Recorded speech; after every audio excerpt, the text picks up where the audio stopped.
What is going on, guys? Alright, so this is going to be a quick little follow-up / correction for my last video. Now, I took that video down, so maybe you haven't seen it, but if you were one of the like 900 or so people that actually did see it, I'm correcting it for you because I want to make sure I get good information out there. In that first video, there were two things that I said that were incorrect, that were wrong, and I want to make sure I get the proper information out there, especially when dealing with something like this, which is a letter from the ATF, a ruling from the ATF on things like AR pistols and AK pistols and stuff like that. I want to make sure that the correct information is out there, and that's my fault, completely my fault, so that's why I want to put this out here. So basically what happened is somebody wrote a letter to the ATF asking them, how do you measure a pistol, like an AR or AK pistol, how do you measure it for length if it has both a stabilizing brace on it and a folding adapter? In other words, the stock, if it was a rifle, or the brace, if it's a pistol, can fold off to the side. You've seen these adapters before. They're actually pretty cool. How would you measure that? Would you measure it from the end of the brace to the front of the barrel, or would you measure it from the folded position at the rear of the receiver to the front of the barrel?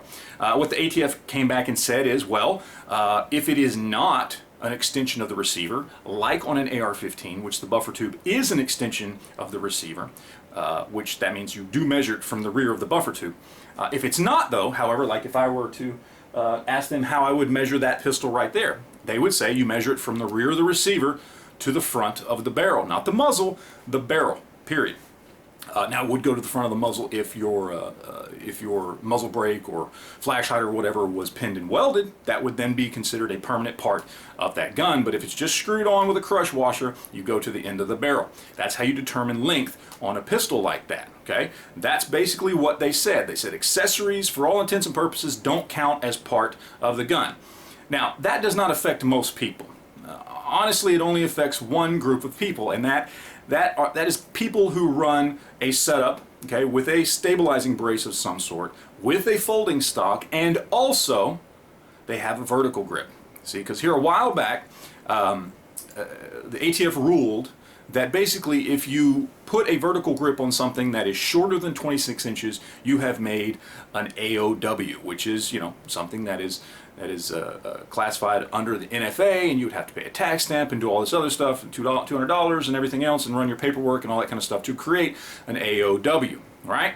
Well, what a lot of people have been doing is they've been measuring their AK pistols, their Scorpion pistols, whatever, with the brace on there, and with the brace on there, it's over 26 inches, so they say you can run a vertical grip on it.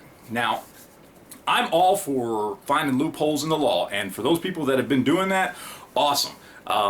This letter, of course, unfortunately now kind of crumbles the ability to do that. Now, basically, you either have to well, you have to remove the vertical grip, basically, is what it boils down to. You can run an angled foregrip, which the ATF has already said is not considered a vertical foregrip.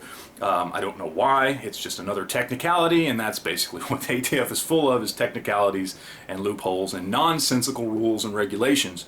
And I'm all for sticking it to them. I think this is an absolutely stupid ruling to say that you have to measure it because, oh, that if it's folded, then that's more concealable, so it's not technically over 26 inches. Well, okay, fine, whatever, but it's still stupid. Of course, everything the ATF does is stupid. All the rules and regulations of the NFA are stupid and anti-gun and don't stop any crime whatsoever, period. And we already know this.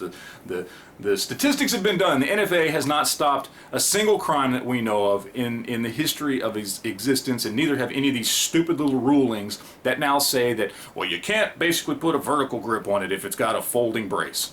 Okay, I mean, that's a stupid ruling, and then all people are going to do is put AFGs on there. I guess I shouldn't say that now, because somebody's going to send a letter in and asking about that, and they're going to go, oh, by the way, AFGs are wrong too. So people stop sending in letters first and foremost. Stop asking the ATF for clarification on things that they haven't already clarified, because you just invite them to look into stuff that by and large they've just ignored. Let's let them continue to ignore the things that infringe on our rights, shall we? But basically that's what it boils down to. If you have a folding stabilizing brace on any kind of pistol like that, Okay, you can't run a vertical grip, basically, is what it boils down to. So yet another infringement on our rights to keep and bear arms. But that is the correct information I wanted to get out there to you guys, so I appreciate you watching. I appreciate you putting up with me, putting up a video that while it was half right, it was also half wrong, and that's just not good enough for me. So hopefully this helps to make up for that a little bit. So that's it. I'm going to get out of here. You got any questions, comments, anything like that, leave that stuff down below, and we will talk to you guys later.